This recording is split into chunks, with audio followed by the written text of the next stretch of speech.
So, hopefully everyone can hear me, and good morning and good afternoon to everyone who's joining.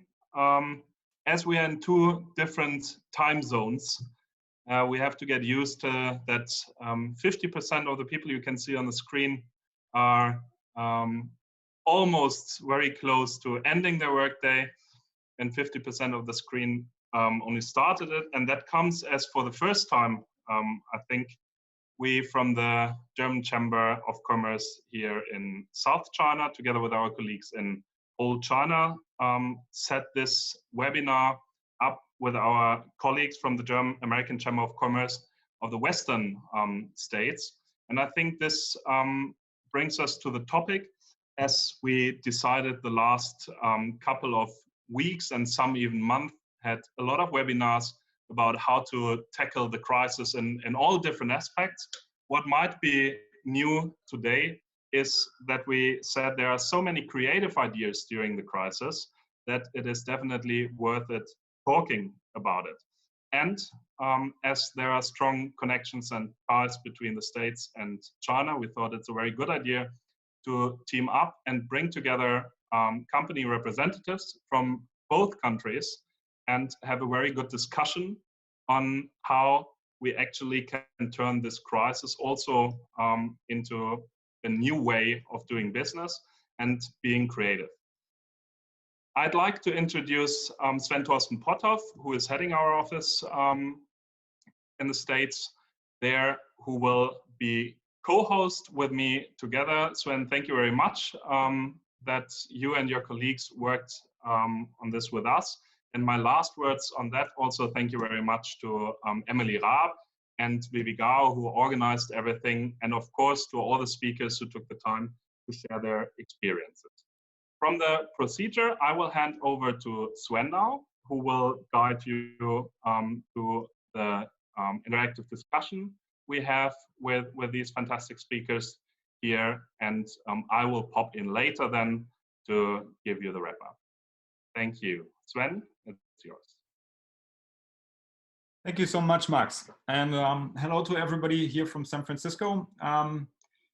Let us just dive in. We have some really great panelists today, and I would like to open our session today with an introductory round.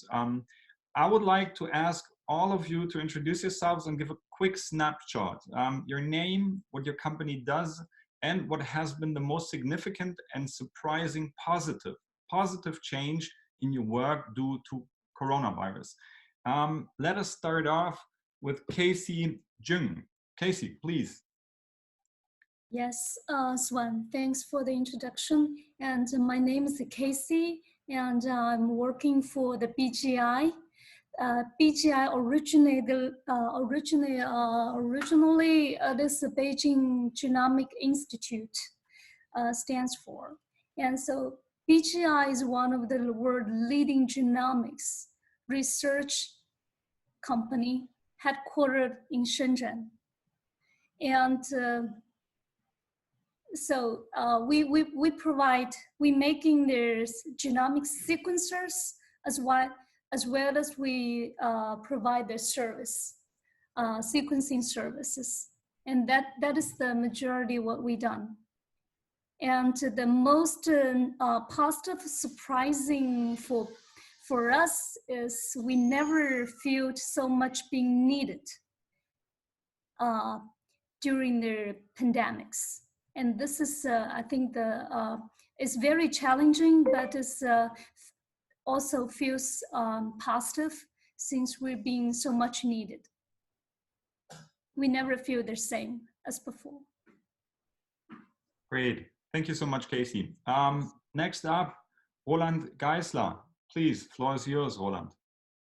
Yeah, hello everyone. My name is Roland Geisler. I work as a product manager in Adobe Search and Artificial Intelligence Group.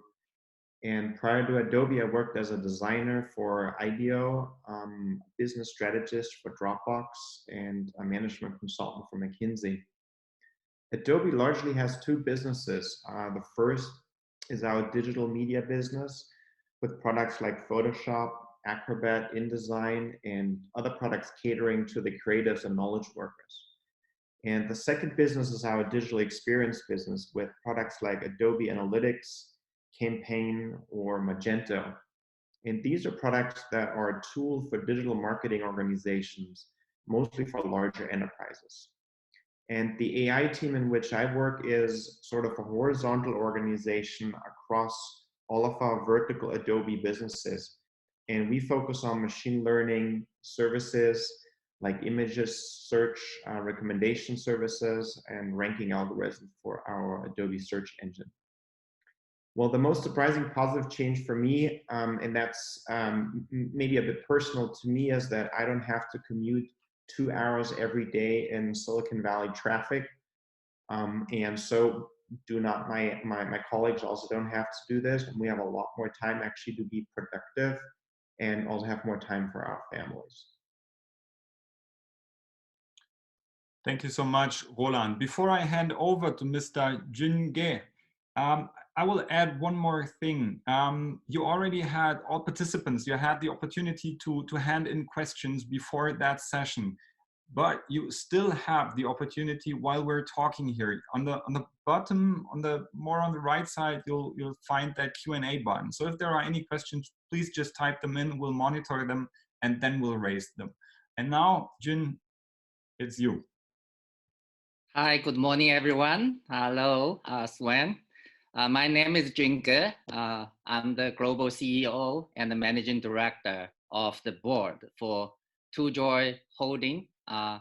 Over the past 29 years, TwoJoy basically built an online to offline business acceleration platform. It's the largest one of its kind in China. TwoJoy has around 7,000 employees focusing on identifying innovative projects in and outside China and connecting them with entrepreneurs in China or in some other parts of the world who like to invest and upgrade their businesses. The TwoJoy platform hosts about 2,000 business associations and about 700,000 accredited investors and Chinese entrepreneurs. So before joining TwoJoy, I was the global vice president for NVIDIA, and also I served as the vice president for Apple and also Intel for about altogether 30 years in these 3 major multinational companies. Regarding the positive effect, I think there are quite many actually. One of the immediate positive effects of the crisis is that, China's healthcare industry, it becomes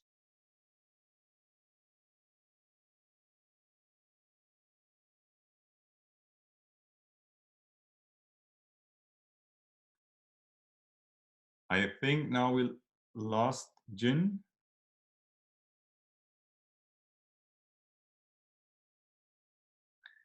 Okay, I assume he will be reconnecting. So let's be quick and hand over the floor to Jeff. Jeff Chen, please. All right, thanks, Wen. Good morning, good afternoon, everyone. My name is Jeff Chen. I work for a VC global innovation company called Plug and Play based here in Silicon Valley. And we're recognized as one of the leaders in this field. And then we do mainly 2 things. One is that we're an early stage company investor. I think we had a chance to invest in Google, PayPal, and Dropbox. For some reason, I think we're disconnected. Okay. Should we have June wrap up? Or Please, Jeff, go on. And after that, we'll go back to June. Okay. So as I was saying, we're the early stage investor, had a chance to invest into like a Google, PayPal, and Dropbox in the early goings. As of today, had a chance to invest in 12 different unicorns. And then I have a chance to share a couple of them, I think, as we move forward. And another thing that we do is definitely something that's kind of unique, and then we're proud to be the leader in this field, is that we're doing corporate innovation for currently 300 of the Fortune 500s. By that is that we help the Fortune 500 of the world resource the kind of startups that they're looking for to their M&A department, to their CVC, and then to their different business units. So that's 2 things that we do. My role overseeing the China activities, based in Silicon Valley is that we help a lot of Chinese organizations to find the stars that they're looking for here in Silicon Valley, vice versa, also helping the global corporations such as Estee Lauder, Daimler, to find the tech and startups that they want to meet with in China. One positive that I've been seeing from obviously COVID is that our startups are still seeing a lot of value from many of the events that we've been doing for them. Because it's essentially when we're doing matchmaking between corporates and startups, things can be done virtually, but we just never knew how effective we could be. And then I think one event we'll be having here at Plug and Play for the past 10 years is that we have a Friday pitch session where we have about 30 startups by vertical, by industry, doing a quick elevator 90-second pitch to typically about 20 or 30 top VC firms on Center Hill Road. So we tried doing that virtually since March and had a lot of doubt in the very beginning.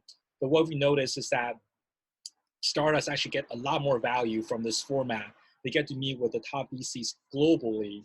And then the engagement during this Friday pitch session has also gotten a lot more efficient than we had expected. So there are definitely a lot of positives that came out of the COVID situation. Back to you. Great to hear that. Thanks a lot, Jeff. Jun, we temporarily lost you, and so we're really happy to have you back. Please go on. Thank you. Yeah.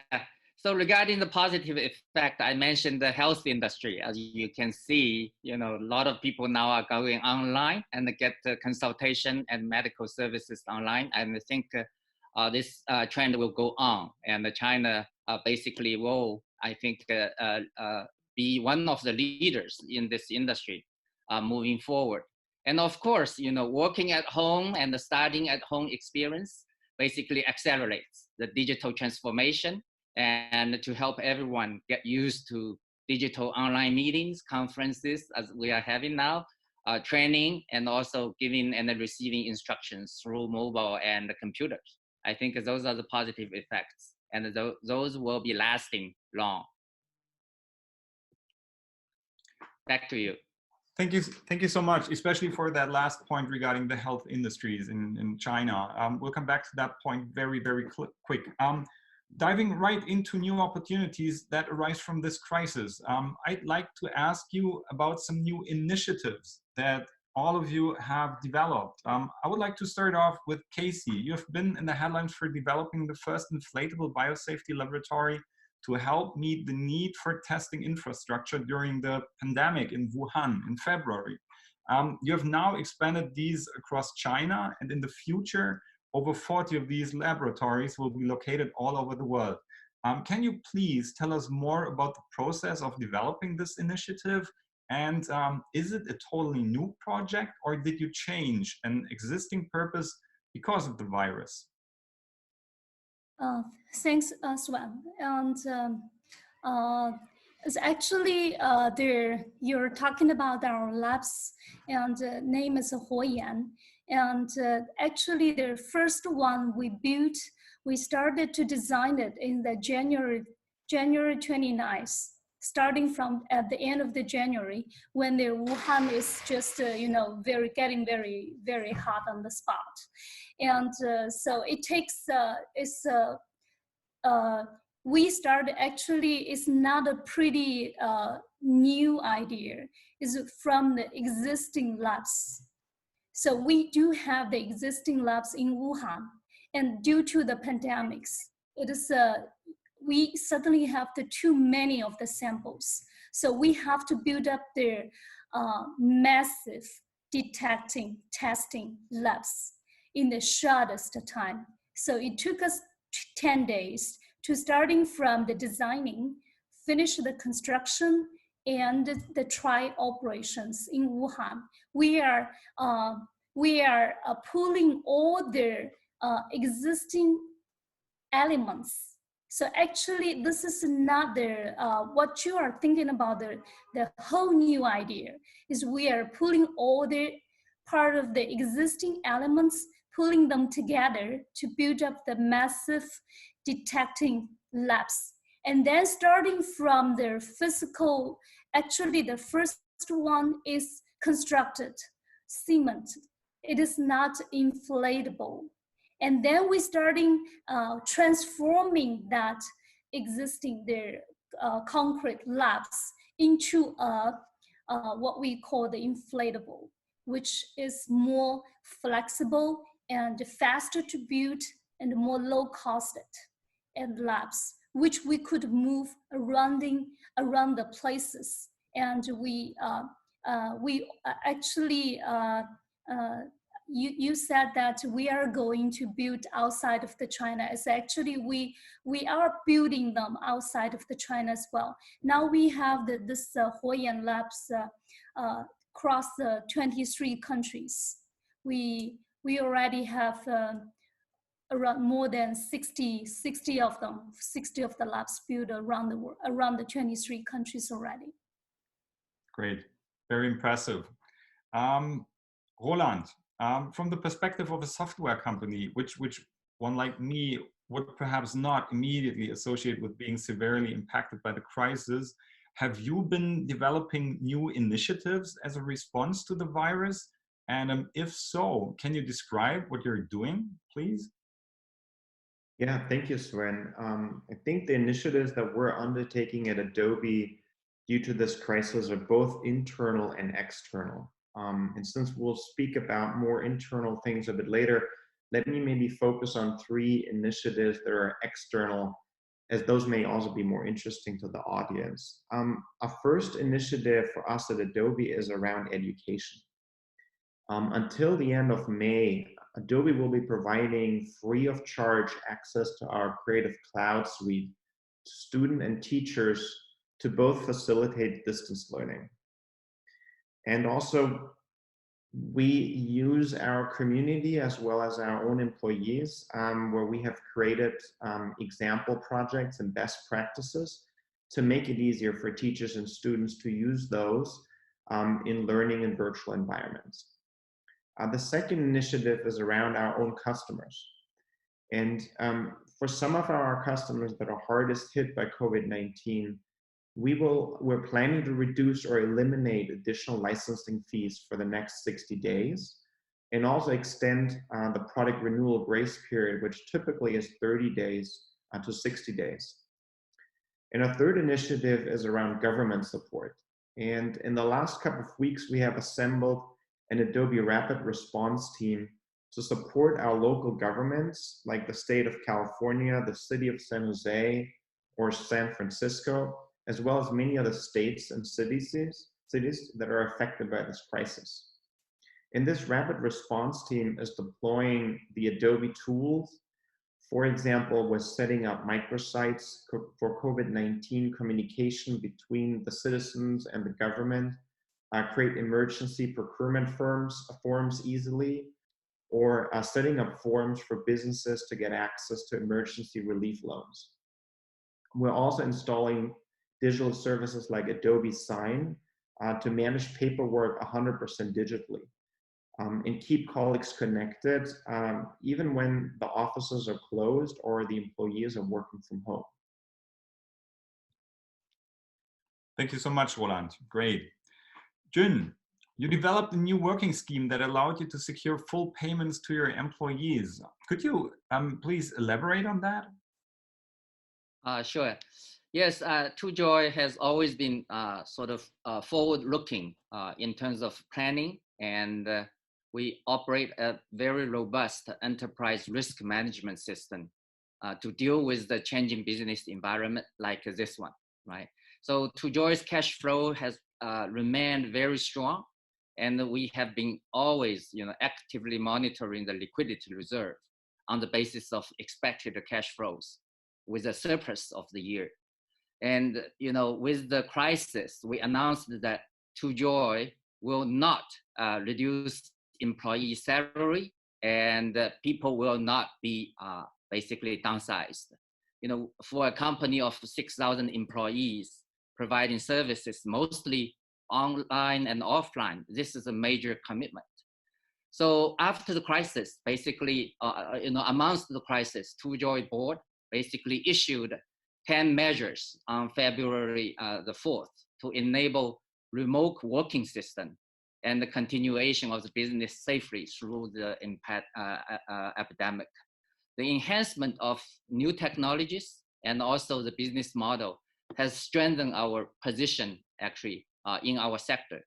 Since the pandemic, all ToJoy employees have been working from home through smart ToJoy, and online collaboration system that we worked together with IBM 3 years ago. And this is really a major sort of tool that enabled us to actually continue work in such a large scale. And this remote working system basically enabled us to announce that we are going to continue without a reduction of the employee base.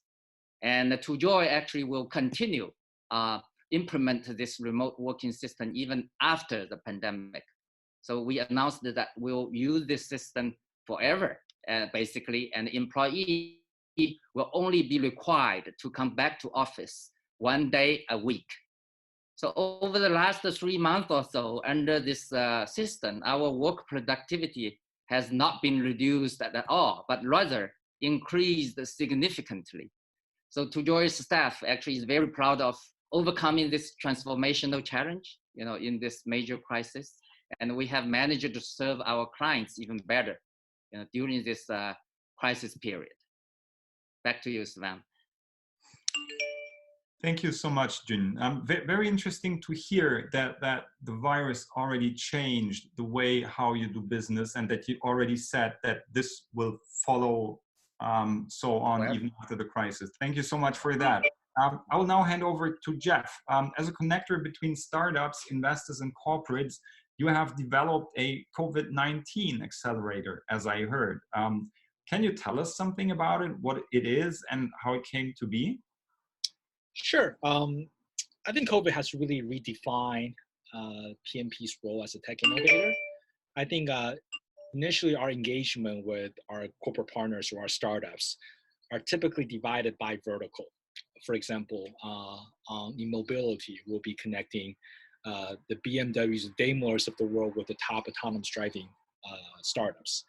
But after COVID, I think people have had a horizontal goal, have a mutual goals in tackling this crisis together, especially with the governments. I think COVID has really given the VCs as well as Plug and Play, the innovation platform, an opportunity to really work closely with the governments.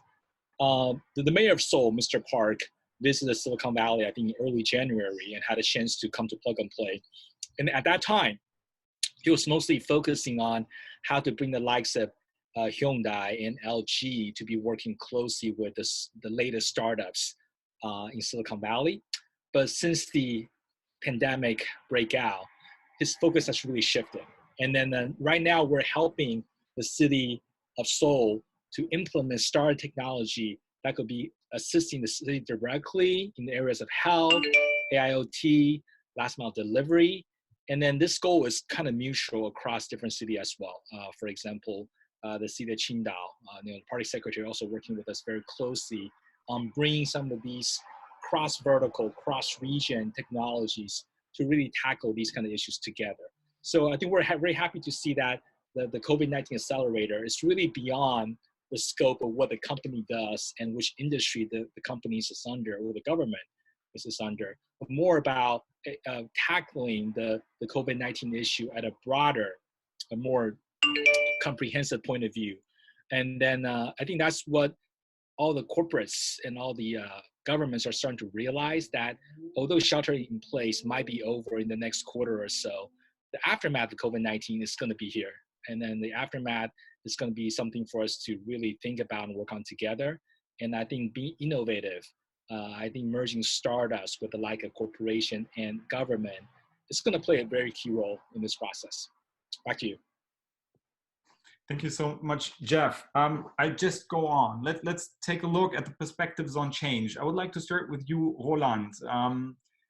From the eyes of Adobe, a large tech company, what has changed in how you work in your team and in general across the company? And what I would like to hear is also the perspective for developers or of developers. Yeah, thank you. That's a good question for us at Adobe. And I think there's kind of three main areas how this crisis has affected our daily work and also my daily work. The first one I would say is around collaboration. As a software company, our teams are engaged in a lot of collaboration, both internally as well as externally. Internally, we have software developers, designers, product managers, and product marketing managers collaborate really on a daily basis to create and implement features for our products. And externally, we meet with customers, partners, in particular on conferences. And like many other tech companies today, all of our employees are right now working from home.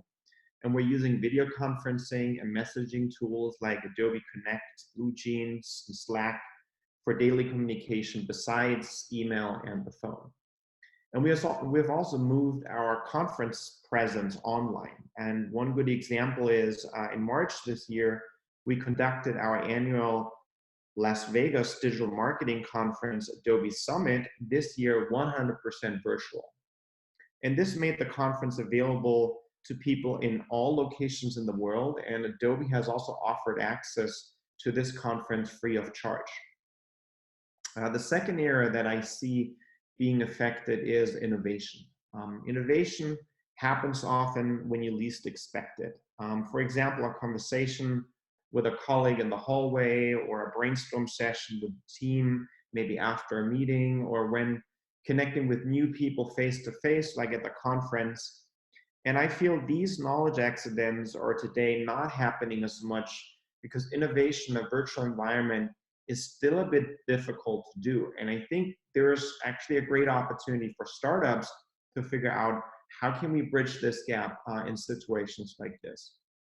And a third area that I see is productivity. And that was mentioned before already.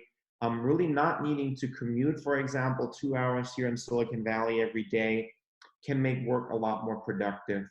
And of course, managing your family, personal life, and work all in one location can be very demanding. But many of us here at Adobe these days feel that we're actually working more productively than before. And also, I feel this crisis has helped us to come together, and here at Adobe to really become more flexible and tuned into the specific needs of the individual. For example, I can now wear a baseball cap whenever I want it, which I really can't do when I go to the office. Thanks a lot, Roland. Yeah, you could even wear red shorts during such a video conference if you would like to. But let's talk about something different, Jeff. You work with a wide variety of companies, from large corporates to small startups. Could you give us some insights, maybe from different sectors and also company sizes, on how this crisis is affecting them in different ways? Yeah, sure, I'd love to. Startups, we invest in over 250 startups per year. Let's talk about the earlier stage startups, the non-venture backed ones, probably earlier stage ones. They are absolutely in survival mode right now, just trying to making it through. I've been seeing a lot of the startups starting to pay, instead of salary, pay equity instead. They're starting to hire a lot of interns, which actually is a very smart move to do, because I've been getting some top MBA graduates that are having a lot of challenges in this very difficult time. So startups at this stage is trying to make it through, trying to be on survival mode right now. Some of the growth stage startups, the startups are a little bit more mature, the one that have like an easily 12 to 18 months runway. We've been noticing that they've been pivoting a lot to kind of redefine their job scope to make it through in the next couple of years. For example, the autonomous driving startups. In the past 4 or 5 years, their valuation was going up and up, especially in China, by the way. And then they haven't really, nobody has really been tracking their records, and then just kind of investing in these startups based on their sheer potential, their sheer growth. But, like AutoX, one of our portfolio companies, is now starting to focus on application for autonomous driving. They're starting to think about how they can do the last mile delivery with various platforms, such as Grubhub, so forth. So they're starting to think of a way to kind of monetize their technology, which is not something that they would used to think about back in the days. Okay, and then I think overall we're still seeing some of the better startups still thriving. Rappi, which is kind of like the Meituan Groupon of Latin America, the very first unicorn that we had a chance to invest into in Latin America. They just raised $1 billion from SoftBank. And also started their payment mechanism. And then, Course Hero, another of our portfolio company, also just turned into a unicorn just last month. So I think the better ones are still surviving. They're not only surviving, they're also thriving under this environment. On the investment side, I think we are writing smaller check sizes, but we're still bargain hunting for sure under this environment. So these are on the startup side. On the corporation side, it's tough. When it comes to innovation, it's typically the extracurricular activities for the Fortune 500 to think about to think about innovation during this tough time. So, but we are seeing some Japanese corporations. 50 of our 300 partners are actually the biggest Japanese corporations. They're really doubling down. I think they're still pretty surprisingly, they're being very firm and very confident when it comes to investing into startups. And then, but then I think what we've seen is that they've been more focusing on the particular regions and then particular focus areas. More focused on China, more focused on Germany. In the past, they're kind of spread out. So these are some of the things that we've been seeing from the startups and the corporations. Thank you so much for that, Jeff. Now, let's go over to you, Jun. You recently aired a new webinar, a night talk.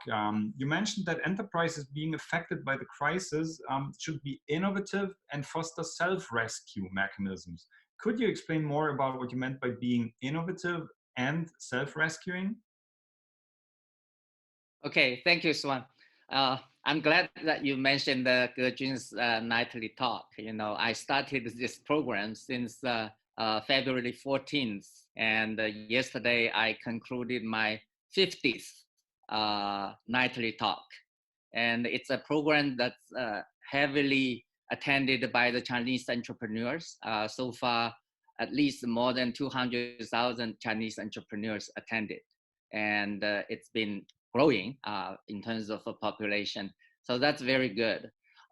Yes, indeed, in a market-oriented economy, basically innovation drives growth, right? Even in times of economic downturn, there are opportunities to turn the crisis into a chance to achieve win-win situation.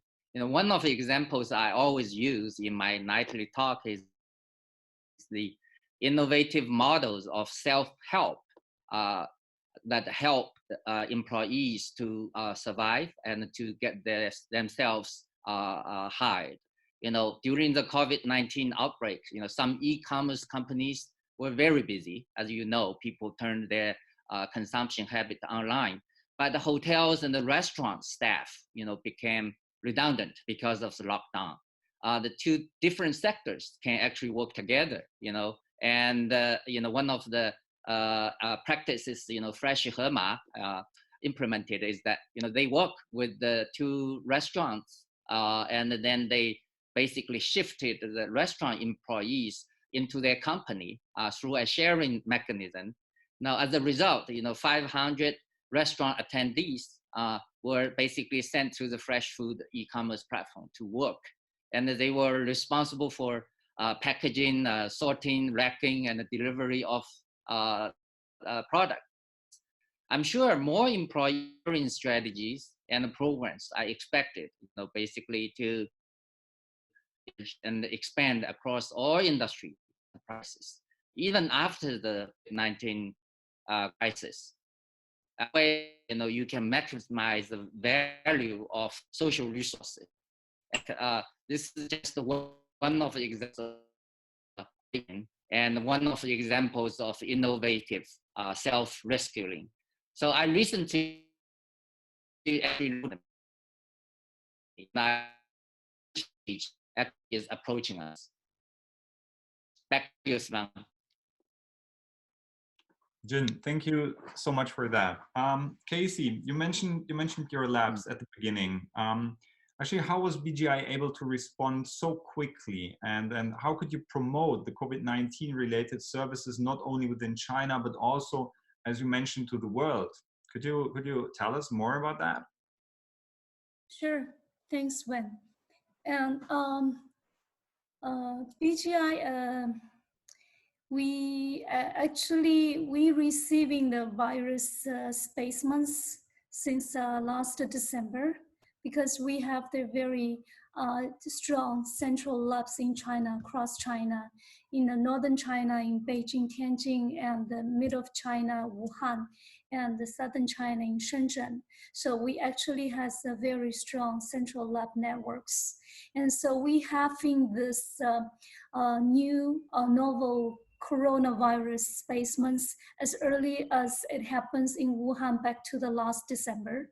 So based on that and we using our strong sequencing technology, because we have our own sequencing the sequencer machines developed. So we are sequencing the whole genomes of the virus, and we probably the first one to finish the whole genome sequencing of this coronavirus. And then based on that, as early as January, at the middle of the January, we developing this detection kits of the virus. And we obtained the NMPA, National Medical Product Administration certificate of the products as early as January 26. And then we built our, we built a massive detection labs, starting the operation as early as February 10th. And the lab, with the lab, it could detecting over 10,000 virus samples a day. And then, so that is as early as January end of the January, we started to writing the newsletters, and we are keep on sending their updates and the newsletters, what we are doing and what we are what the service or products which we've been developed by BGI and being equipped into the labs in Wuhan, and also how much we done in order to fighting against the pandemics in Wuhan and across China.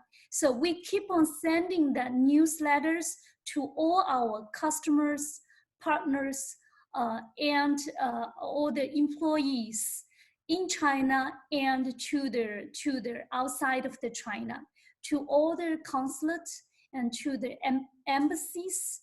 And the purpose what we are doing this at the beginning is actually we are not promoting ourselves. We are trying to comfort our partners, our customers in China and across the world, that telling them that we are doing fine and we are doing we are going to control it, the situation, and we are going to, to conquer this battles. So actually what we are doing is at the very beginning is trying to comfort our partners and the customers across the world. But we never expected in there 2 months later, 1 month, 2 months later, and the virus, this is spread all over the world. And then our customers, our partners, also inside or outside of the China, when they are facing this virus pandemics, and the first of all, they were thinking they know that they can't, who they are going to turn to. because they know what we've been done, what we have done in China, what we have done to fighting against this, what the products being available with BGI, what the service we could provide it, and what is the total solution. And also the most, all of all, the experiences we had during this pandemics in China, epidemics in China. So that is the critical for their customers and their partners all across the world. They have their trust. They have the trust because we've been testing over 500,000 across China, all their coronavirus testing detection, and we are obtaining not only the China NMPA certificate, we also obtained the CE, IVD, and FDA emergency use authorizations, as well as we obtained the certificate in Japan, PNMD, or in Japan, and also we obtained the TGA certificate from Australia. So that is we obtained the most of the certificates for this, their products against the coronavirus across the world. Okay. And that is how we are, quickly be identified and being accepted by the partners and the customers across the world. That basically that it is. Thanks. Thank you so much, Casey. With regards to the time, and as I do not want to leave the complete burden on Max's shoulders, we have two more questions, which are open questions for the whole round.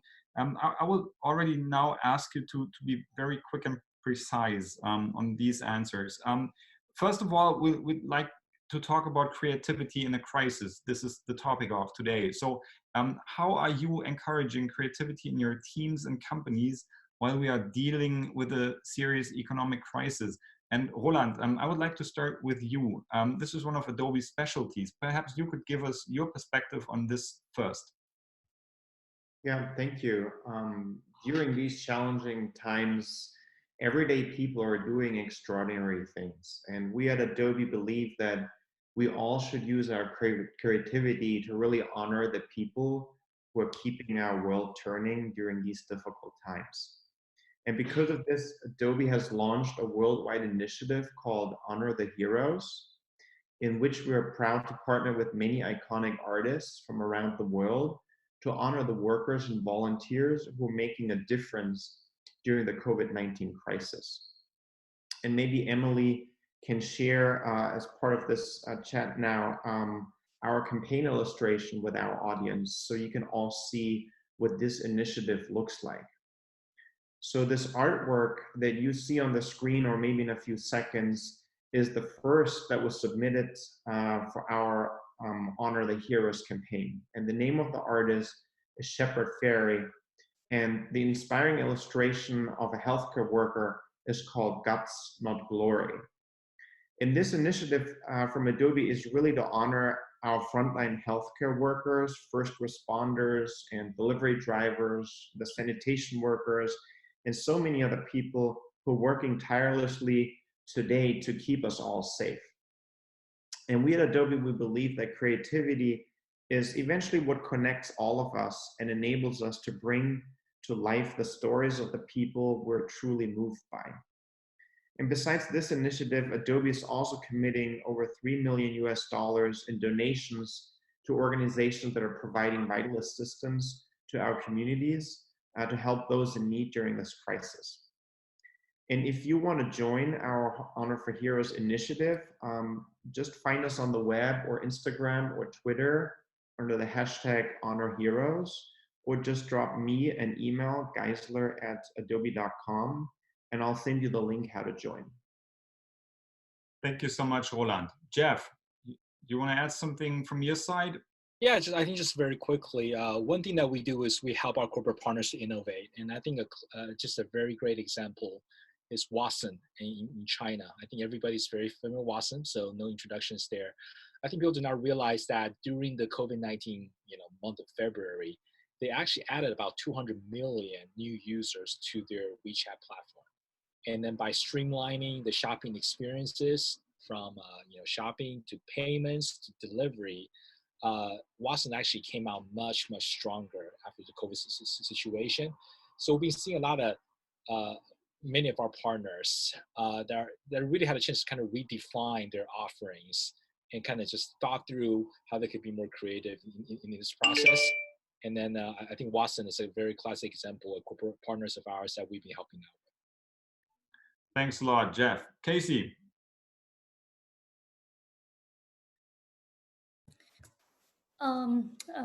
Frankly speaking, we are deadly busy in reacting to all the customers' requests, and so there's I think the most creative is how we fastly developing their transforming our solutions or the total solutions, and for their the thinking how to give them more convenience and helping our customers all over the world to quickly developing their virus detection solutions at the lowest cost and at the farthest speed. And that is, we are almost working 24 hours, 7 days. And since the end of, starting from January till now. So that is, everybody's, it is just, just working around the clocks and collecting the ideas and fastly moving forward. And that is basically what we are reacting to this, the crisis. Thank you so much, Casey. Anything to add from your side, Jin? Yes, I basically advise our entrepreneurs a lot. And in this crisis period, I always tell the entrepreneurs that, short term, everything is about change. And the entrepreneurs who are able to adapt to external changes timely are exceptional, and the survival is very important at this moment. One needs to survive before winning the future. I believe companies that are able to get through this crisis will be more robust and more capable of winning the future. But long term, if a company wants to cope with major crisis and become a long-living enterprise, it must commit to innovation. So as such, changes may need to be made, to the board of directors and the co-team members. Okay. You may have to bring in technology, to build up your online capability, if not yet. And certainly your business model may need to be altered as well. Sharing model, community model, online model, are all possible options.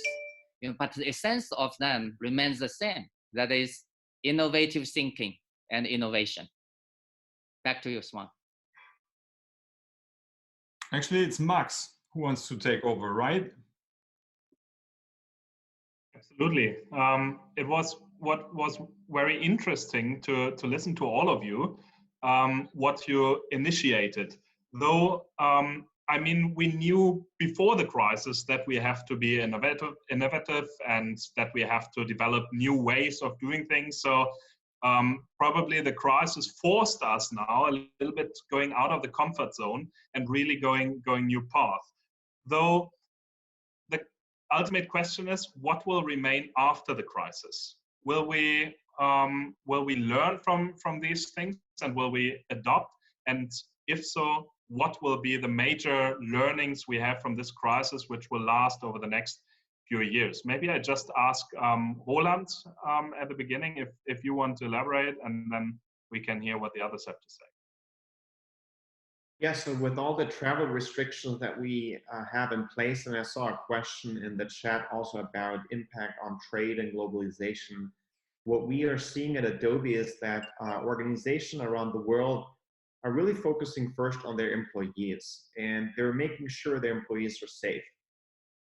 But all of them are also asking us at Adobe how we can help them, once they focus on the employees, how to better engage with their customers digitally. And we have seen this trend of digital transformation over the past years. And June mentioned this briefly earlier. And in particular, among the technology-savvy companies, this is something they've been engaged in for years. And what we see is that COVID-19 has really dramatically accelerated this trend of digital transformation. And an interesting fact for us that we came across recently is from a study at the McKinsey Global Institute. And this study is from August last year, and it shows that digital transformation can result in a productivity gain for your business of around 15% and cost reductions of about 5%. So I think a key learning for many companies from this crisis is that digital transformation is here to stay and is not only improving productivity and reducing costs, but it actually becomes almost a necessity for any business to survive in a healthcare crisis like this pandemic. And of course, this only applies to businesses that have the ability to digitally transform, particularly global businesses. And it does not apply to businesses like your local bakery or your hospital or maybe your hairstylist. Actually, speaking about the lack of going to the hairstylist, this is where my baseball cap actually also comes in pretty handy. Roland, I totally agree. And Jun at the beginning said the efficiency even increased by sending 6,000 employees to home office. So if I apply now for your company, I can work from home, Jin, or do I have to go to office? Is that one of the key learnings we'll take from this crisis, or are there other important things? Yeah, that's very good. Yeah, definitely. If you apply, I will accept, and you will be granted a privilege to work 1 day a week in the office. So, yeah, definitely. I think one of the learning is that businesses goes up and down, and I think any successful companies would have to experience some of the dark moments.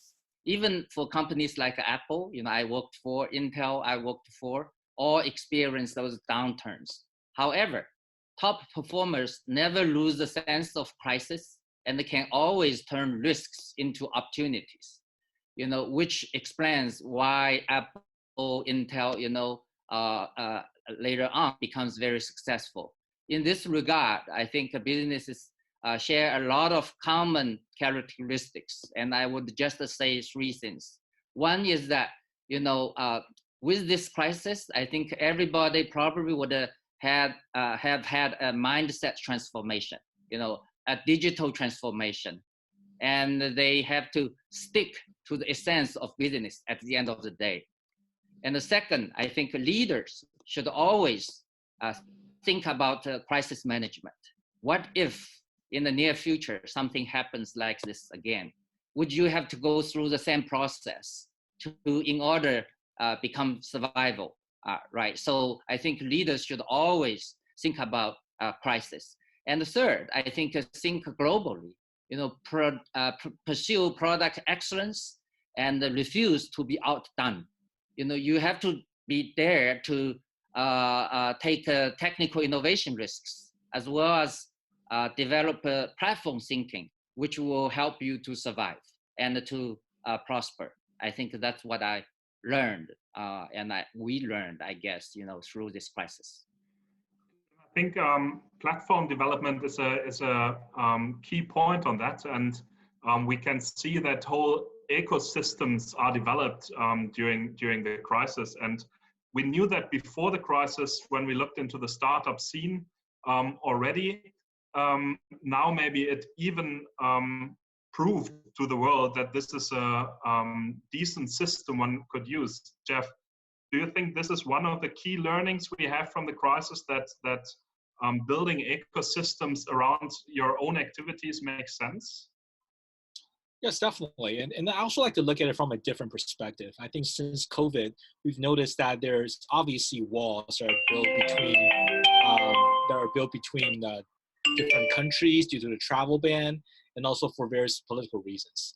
And I think just this month alone, I've been invited to speak to, basically webinars of different countries like Brazil, Germany, that want to learn about kind of how China was able to to battle through COVID, and then how it came out stronger. So I feel like organizations such as the Chamber of Commerce, for example, and then other platforms, we're going to play an even bigger role down the line because of all the other restrictions that are there to prevent any sort of information and access sharing. So I think we will even start to play a stronger, more significant role, not just helping business to do better at what they do, but also the transfer of knowledge.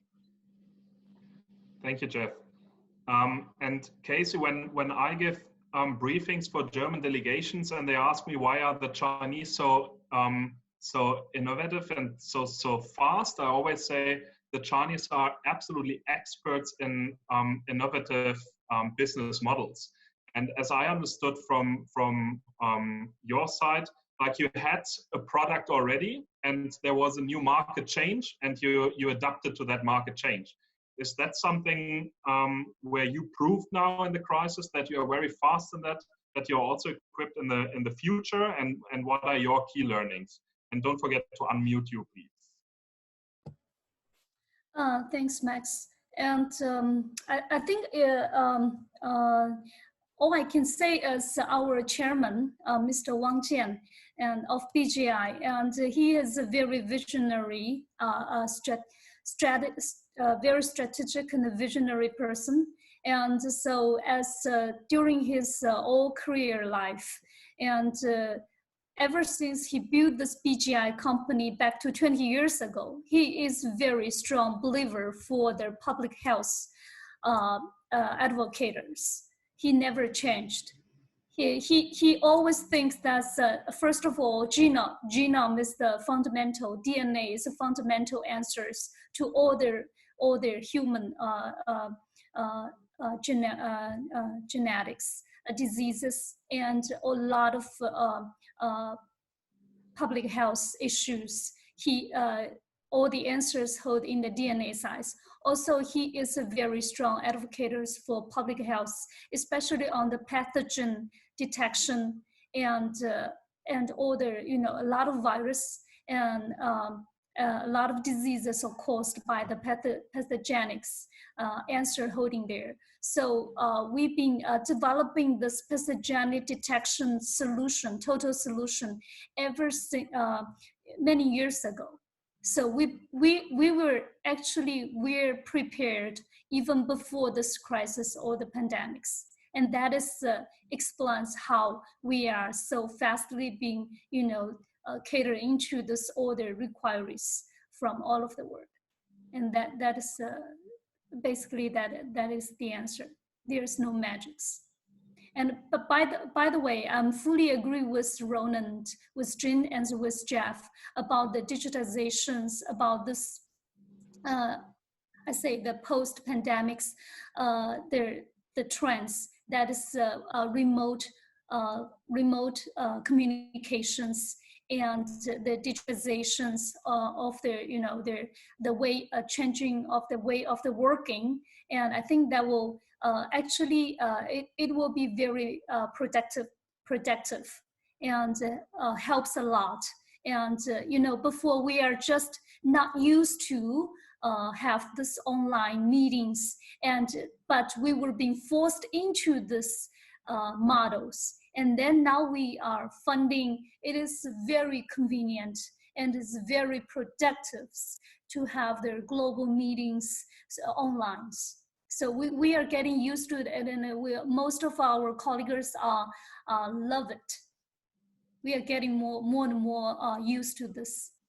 Thank you. Thank you, Casey.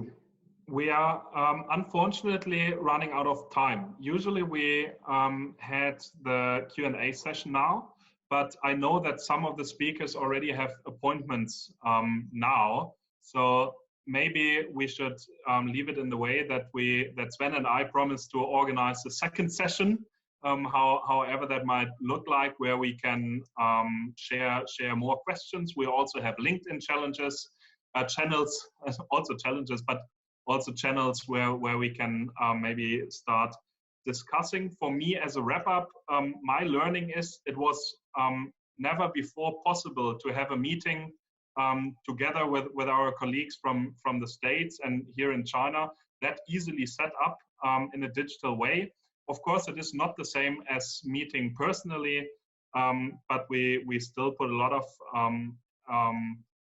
content on the table here, what we could discuss. And I sincerely like to express my gratefulness that all of you took the time to participate here, to share your experience. And I hope also that the audience enjoyed it. And yeah, I'm pretty sure we come up with a new idea very soon. But for now, Sven, if you have to add something, otherwise I would release everyone to the working day or to dinner, Sven. Exactly. First kids to bed, then it's dinner, and then maybe beer. Maybe one thing to add, Max. You said maybe it's up to us to organize a second webinar or something. Maybe we can have as a compromise talks with our panelists to answer the questions that were handed in, that we send out something, so that everybody's happy with it in the end. Absolutely. Absolutely, we do that. All right, ladies and gentlemen, thank you very much, and have a fantastic day. See you guys. Thank you. Bye-bye. Bye-bye. Thanks. Bye.